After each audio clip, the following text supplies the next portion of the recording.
అశ్వ సంవత్సరంలో కైలాస యాత్ర Shri Gayatri tours and travels 8977349696. 3,32,205 కోట్ల రూపాయలతో ఏపీ వార్షిక బడ్జెట్ను ప్రవేశపెట్టింది. ఇవాళ అసెంబ్లీలో శాసనసభలో బడ్జెట్ ప్రవేశపెట్టారు మంత్రి పయ్యావుల కేశవ్. రెవెన్యూ వ్యయం 2,56,143 కోట్లు ఉంది. మూలధన వ్యయం 53,915 కోట్లు. రెవెన్యూ లోటు 22,022 కోట్లు. ద్రవ్యలోటు 75,868 కోట్లుగా ఉంది. రాజధాని అమరావతి నిర్మాణానికి 6,000 కోట్లు ఇందులో కేటాయించడం జరిగింది. పంచాయతీరాజ్ మరియు గ్రామీణాభివృద్ధి గౌరవ ఉప ముఖ్యమంత్రి శ్రీ కె పవన్ కళ్యాణ్ గారి నాయకత్వంలో ఆంధ్రప్రదేశ్ గ్రామీణ ముఖ చిత్రం రూపాంతరం చెందుతోంది.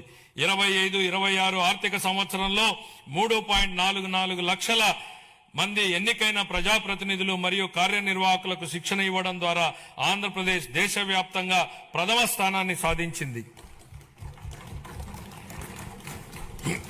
ఆగస్టు 15, 2019 నుండి 24-25 వరకు అమల్లో ఉన్న జల్ జీవన్ మిషన్ కింద గత ప్రభుత్వం మొత్తం 26,824 కోట్ల రూపాయల ప్రాజెక్టు వ్యయంలో కేంద్ర భాగస్వామ్యం లభించిన నిధుల్లో కేవలం 2,255 కోట్లను మాత్రమే వినియోగించింది. 23-24లో కేంద్రం నుండి అతి తక్కువ కేటాయింపులు వచ్చినప్పటికీ ఛత్తీస్గఢ్, జార్ఖండ్, గుజరాత్, ఒడిశా వంటి రాష్ట్రాలు ఆంధ్రప్రదేశ్ కంటే ఎక్కువగా ఖర్చు చేశాయి. మా ప్రభుత్వం ఈ పథకాన్ని పునరుద్ధరించేందుకు ముందడుగు వేసింది. మా విజ్ఞప్తిని స్వీకరించి పథకం గడువుని 28 వరకు పొడిగించిన భారత ప్రభుత్వానికి మా కృతజ్ఞతలు. దీర్ఘకాలిక స్థిరత్వ సమస్యలను పరిష్కరించడంతో పాటు 100% కవరేజీని సాధించేందుకు ఉపరితల జల ఆధారిత మల్టీ విలేజ్ స్కీమ్స్ ద్వారా ఈ కార్యక్రమాన్ని పునర్వ్యవస్థీకరించాము. ఇక ఏపీ బడ్జెట్ ని గురించిన డీటెయిల్స్ మా ప్రతినిధి వెంకట్ నాయుడు తెలుసుకుందాం. వెంకట్, ఏపీ ప్రభుత్వం ప్రవేశపెట్టినటువంటి ఈ బడ్జెట్ ఏ విధంగా ఉంది?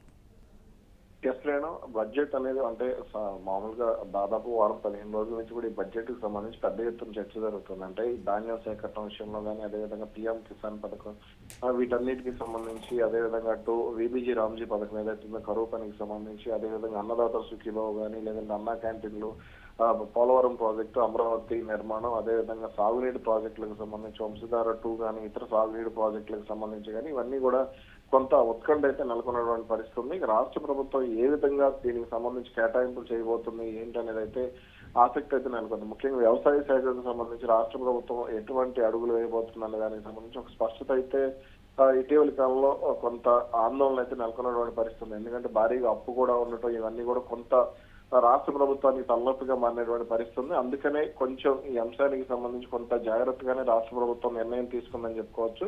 ఇక బడ్జెట్ కి సంబంధించిన విశేషాలు అయితే మనం ఒకసారి చూస్తే గనక 3,32,000 కోట్లతో రాష్ట్ర ప్రభుత్వం 2026-27 బడ్జెట్ ప్రవేశపెట్టడం జరిగింది. మొత్తం వార్షిక బడ్జెట్ లో రెవెన్యూ వ్యయం 2,56,143 కోట్లుగా రాష్ట్ర ప్రభుత్వం పేర్కొంది. ప్రస్తుతానికైతే ఈ బడ్జెట్ కి సంబంధించి అంటే మూలధన వ్యయం 53,915 కోట్లుగా ఆర్థిక శాఖ మంత్రి పయ్యావుల కేశవ్ ప్రకటించడం జరిగింది. అదేవిధంగా రెవెన్యూ లోటు 22.22 కోట్ల 2 కోట్లుగా తెలిపారు. ఇక ద్రవ్య లోటుకు సంబంధించి 75,865 కోట్లుగా ప్రకటించడం జరిగింది. ఇందులో ముఖ్యంగా రాయలసీమ గ్లోబల్ హార్టికల్చర్ కేంద్రం 30,000 కోట్ల రూపాయలు రాష్ట్ర ప్రభుత్వం కేటాయించింది. అదేవిధంగా విశాఖపట్నం ఆర్థిక ప్రాంతం అంటే మొత్తం క్యాపిటల్ రీజియన్ కి అంటే విశాఖపట్నానికి సంబంధించి కొంత బిజినెస్ కారిడార్ గా కూడా డెవలప్ చేసి, ఎకనామిక్ కారిడార్ గా కూడా డెవలప్ చేసే ప్రయత్నం జరుగుతుంది. అందులో భాగంగా 25 కోట్ల రూపాయలు కేటాయించారు. మొత్తం 10 జిల్లాల పరిధిలో విశాఖపట్నం ఆర్థిక ప్రాంత అభివృద్ధికి నిధులను కేటాయించడం జరిగింది. అదేవిధంగా వ్యవసాయ బడ్జెట్ కి సంబంధించి కూడా 53,000 కోట్ల రూపాయలతో వ్యవసాయ బడ్జెట్ ను రాష్ట్ర ప్రభుత్వం ప్రవేశపెట్టింది. అంటే ముఖ్యంగా కూడా అధిక ప్రాధాన్యత లభించినటువంటి అంశాలు ఏంటి ఇందులో? అంటే అమరావతి నిర్మాణానికి 6,000 కోట్లు, అదేవిధంగా పోలవరం ప్రాజెక్టు నిర్మాణానికి 6,000 కోట్ల రూపాయలను రాష్ట్ర ప్రభుత్వం కేటాయించడం, అదేవిధంగా అటు విశాఖపట్నం ఎకనామిక్ కారిడార్ కు సంబంధించి 28,000 కోట్లు, అదేవిధంగా రాయలసీమ గ్లోబల్ హార్టికల్చర్ హబ్ కు 30,000 కోట్ల రూపాయలు కేటాయించడం జరిగింది. అదేవిధంగా అటు పెట్టుబడులను ఆకర్షించేందుకు కూడా అంటే మరిన్ని కార్యక్రమాలు అవసరమని భావిస్తున్నటువంటి రాష్ట్ర ప్రభుత్వం వాటికి సంబంధించి కూడా కొంత జాగ్రత్తలు అయితే తీసుకుందని చెప్పుకోవచ్చు. అదేవిధంగా సంక్షేమ కార్యక్రమాల్లో కీలకంగా ఉన్నటువంటి గృహ నిర్మాణానికి 5,451 కోట్ల రూపాయలు, అదేవిధంగా ఎన్టీఆర్ వైద్య సేవకు 4,000 కోట్ల రూపాయల రాష్ట్ర ప్రభుత్వం కేటాయించింది. ముఖ్యంగా ఇందులో పోలవరం ప్రాజెక్టు విషయంలోనే కొంత రాష్ట్ర ప్రభుత్వం ఎక్కువగా ఫోకస్ పెట్టిందని చెప్పుకోవచ్చు. అదేవిధంగా ధాన్యం సేకరణకు సంబంధించి గతంలో కొంత విమర్శలు వచ్చినటువంటి పరిస్థితి కాబట్టి ధాన్యం సేకరణపై కూడా రాష్ట్ర ప్రభుత్వం దృష్టి సారించింది. అలాగే వంశధార 2, హంద్రీనివా, పోలసుపై, వెలిగొండ, పోలవరం ప్రాజెక్టును కూడా పూర్తి చేస్తా ఉంటూ కూడా రాష్ట్ర ప్రభుత్వం ఆర్థిక శాఖ మంత్రి పయ్యావుల కేశవ్ ప్రకటించడం జరిగింది. ఇక పూర్వోదయ పథకంతో ఎలక్ట్రిక్ బస్సులను కూడా కొనుగోలు చేయాలని నిర్ణయం తీసుకున్నట్టుగా కూడా తెలిపారు. ఇక అటు రాష్ట్ర ప్రభుత్వం అంటే గత ప్రభుత్వం ఏదైతే ఉందో వైసీపీ ప్రభుత్వంలో 9.74 లక్షల కోట్ల అప్పుగా మిగిల్చి వెళ్లారు. దీనివల్ల కొంత ఇబ్బంది పడుతున్నాము. ఇక గ్లోబల్ సమ్మిట్ లో రాష్ట్రానికి 13.25 లక్షల కోట్లకు పైగా ఒప్పందాలు జరిగాయంటూ కూడా తెలపడం జరిగింది. ఎస్, ఇక విబి రామ్జీ పథకంతో కూడా ఈసారి రాష్ట్ర ప్రభుత్వాలకి ఎక్కువ భారం పడనుందని తెలిసింది. విబి రామ్జీ పథకం కోసం ఎంత కేటాయించడం జరిగింది? ఇది అధిక భారం అయిందా రాష్ట్రానికి? అయితే దీనికి సంబంధించి కొంత అధిక భారంగానే చెప్పుకోవచ్చు. దాదాపు 8,365 కోట్ల రూపాయలను రాష్ట్ర ప్రభుత్వం అయితే కేటాయించింది. అంటే దీనికి సంబంధించి అటు పని దినాలు కూడా పెంచే ఆలోచనలు కూడా రాష్ట్ర ప్రభుత్వం ఉన్నట్టు తెలుస్తుంది. ముఖ్యంగా గ్రామీణ ప్రాంతాల్లో ఉపాధి కార్యక్రమాలకు సంబంధించి అయితే కొంత ఆందోళన వ్యక్తమవుతున్నటువంటి పరిస్థితుంది. అందుకనే విబిజి రామ్జీ పథకాన్ని కూడా కేంద్ర ప్రభుత్వం కానీ రాష్ట్ర ప్రభుత్వాలు కానీ కొద్దిగా ఎక్కువగా దృష్టి పెట్టడం జరిగింది. దీనికి సంబంధించి ఆ భవిష్యత్తులో ఎటువంటి ఇబ్బందులు రాకుండా, విమర్శలు రాకుండా ఉండే విధంగానే బడ్జెట్ కేటాయింపులు అయితే చేసినట్టుగా తెలుస్తోంది. ఇక వ్యవసాయ రంగానికి ఎటువంటి ప్రాధాన్యత లభించింది వెంకట్? వ్యవసాయ రంగానికి దాదాపు 53,000 కోట్ల రూపాయలు వ్యయంతో వ్యవసాయ బడ్జెట్ అయితే రాష్ట్ర ప్రభుత్వం ప్రవేశపెట్టింది. ధాన్యం సేకరణకు సంబంధించి ఇప్పటి వరకు 1,674 కోట్ల రూపాయలు 1,674 కోట్ల రూపాయలు బకాయిలు చెల్లించాము. అదేవిధంగా ఆ భూసారాన్ని అంచనా వేయడానికి 6 లక్షల భూసార పరీక్షా పత్రాలను కూడా అందించడం జరిగిందంటూ కూడా వ్యవసాయ శాఖ మంత్రి అచ్చెన్నాయుడు తెలిపారు. ఇక పొలం పిలుస్తోంది కార్యక్రమంతో మొత్తం 18 లక్షల మంది రైతులకు విస్తరణ సేవలు తీసుకొచ్చామని, అదేవిధంగా పెట్టుబడి రాయితీ కింద 310 కోట్లు కేటాయించినట్లు కూడా తెలిపారు. అదేవిధంగా వ్యవసాయ యాంత్రీకరణలో 50% రాయితీతో 136 కోట్లను దీన్ని కేటాయించినట్లుగా కూడా వ్యవసాయ శాఖ మంత్రి తెలపడం జరిగింది. గత ఏడాది 182 కోట్ల రాయితీతో విత్తనాలను కూడా సరఫరా చేసినట్టు తెలిపారు వ్యవసాయ శాఖ మంత్రి. ఇక అటు పిఎం కిసాన్ పథకం కింద దాదాపుగా 6,309 కోట్లు గత ఏడాది కేటాయించారు. ఇక ఇటు రాబోయే బడ్జెట్ కి సంబంధించి అంటే 2026-27కి సంబంధించి 6,600 కోట్ల రూపాయలు పిఎం కిసాన్ కోసం కేటాయించినట్లు కూడా తెలపడం జరిగింది. ఇక సంక్షేమ పథకాల అమలు కేటాయింపు ఏ విధంగా ఉంది? సంక్షేమ కార్యక్రమాల్లో ప్రధానంగా అటు పెన్షన్లకు సంబంధించి అంటే కొంత స్పష్టత అయితే రాలేదు. కానీ ఇంకా ఏప్రిల్ 1 నుంచి కూడా చేనేతలకు 200 యూనిట్ల ఉచిత విద్యుత్ వీటికి సంబంధించి కూడా బడ్జెట్ అయితే కేటాయించడం జరిగింది.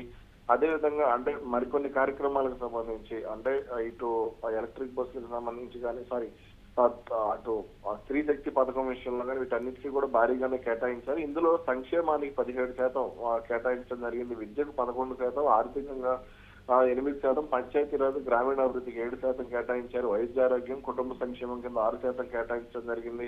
ఇక మున్సిపల్ అడ్మినిస్ట్రేషన్, అర్బన్ డెవలప్మెంట్ కింద 4%, జలవనరులకు 6%, వ్యవసాయం అనుబంధ రంగాలకు 4% పైగా కేటాయించడం జరిగింది. ఇంకా రాష్ట్రంలో విద్యకి, వైద్యానికి ఎటువంటి ప్రాధాన్యత లభించింది ఈ బడ్జెట్ లో? అయితే విద్యకు దాదాపుగా అంటే మొత్తం ఇటు స్త్రీ సంక్షేమానికి కానీ అటు విద్యకు కానీ ఉన్నత విద్యకు 2,500 కోట్లకు పైగా రాష్ట్ర ప్రభుత్వం కేటాయించింది. అదేవిధంగా మరికొన్ని అంటే సర్వేపల్లి రాధాకృష్ణ విద్యార్థి మిత్ర కింద 654 కోట్లు, అలాగే యువతకు సంబంధించి అంటే క్రీడలు వీటన్నిటికి సంబంధించి 438 కోట్ల రూపాయలు కేటాయించారు. ఇక డొక్క సీతమ్మ మధ్యాహ్న భోజన పథకం కింద 2,160 కోట్లు రాష్ట్ర ప్రభుత్వం కేటాయించింది. స్కాలర్షిప్లకు సంబంధించి మొత్తం 3,836 కోట్లను రాష్ట్ర ప్రభుత్వం కేటాయించడం జరిగింది.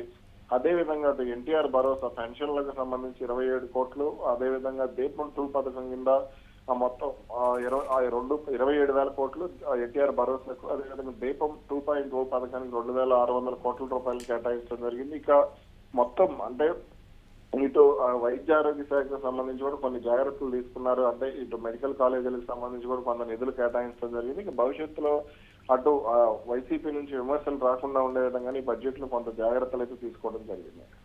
రైట్, అంటే వెంకట్ ఓవరాల్ గా చూస్తే మాత్రం ఈ బడ్జెట్ మొత్తం కూడా ఒక సాటిస్ఫైడ్ లెవెల్లోనే ఉంది తప్పితే ఎక్కడా కూడా దీని గురించి ఎక్కువ ప్రస్తావించడానికి కానీ వీటికి కానీ తావు లేకుండా ఈ బడ్జెట్ అనేది నిర్మించడం జరిగిందంటారు, రూపుదిద్దటం జరిగిందంటారు. అయితే కొంత ఇటు పాఠశాల విద్యకు కానీ వీటన్నిటికి సంబంధించి అంటే కొత్త పెన్షన్లు వీటికి సంబంధించి అయితే క్లారిటీ ఇవ్వలేదు. కొత్త పెన్షన్లను ఖచ్చితంగా రిలీజ్ చేయాల్సిన అవసరం ఉంది. ఎందుకంటే ఇప్పుడు గ్రీవెన్స్ కార్యక్రమాలు కానీ ఇవన్నీ నిర్వహిస్తున్నప్పుడు ఈ పెన్షన్లకు సంబంధించి కొంత విమర్శలు ఎక్కువగా వస్తున్నాయి. అదేవిధంగా విద్యాశాఖకు సంబంధించి, వైద్య శాఖ మొత్తం కూడా 19,000 కోట్లు కేటాయించడం జరిగింది. ఇందులో మెడికల్ కాలేజీలకు సంబంధించి రాష్ట్ర ప్రభుత్వం ఎక్కువ నిధులు కేటాయించాల్సి ఉంది అనేది అయితే ఎక్కువగా వినపడుతున్నటువంటి డిమాండ్. అదేవిధంగా పాఠశాలల్లో మౌలిక వసతులు అంటే నారా లోకేష్ విద్యాశాఖ మంత్రిగా ఉన్నారు కాబట్టి దానికి సంబంధించి కొంత వైసీపీ ఎక్కువగా టార్గెట్ చేసే అవకాశం ఉంది. కాబట్టి ఈ పాఠశాల విద్యకు సంబంధించి కూడా భారీగా నిధులు కేటాయించాల్సి ఉంది. అదేవిధంగా ఫీజు రియంబర్స్మెంట్ బకాయిల విషయంలో కూడా కొంత నిధులు ఎక్కువగా కేటాయిస్తే బాగుండేది అనేది అయితే వినపడుతున్నటువంటి comment. Right, stay with us Venkat. మీ దగ్గర నుంచి మనీ డీటెయిల్స్ తీసుకుంటాం. ఇక ఏపీ ప్రభుత్వం ఇవాళ బడ్జెట్ని ప్రవేశపెట్టడం జరిగింది. మొత్తం కూడా దీంట్లో కూడా కొన్ని రంగాల కంటే అమరావతి నిర్మాణానికి కానీ వీటన్నిటికీ కూడా ప్రాధాన్యత ఇవ్వడం జరిగింది. కాకపోతే కొన్ని వాటిలో కూడా మరికొన్ని ఇంకొంచెం ప్రాధాన్యత ఇస్తే బాగుండు విద్యకు కానీ వీటికన్నిటికీ కూడా కొన్ని అభిప్రాయాలు అయితే వ్యక్తమవుతూ ఉన్నటువంటి పరిస్థితిని చూస్తూ ఉన్నాం.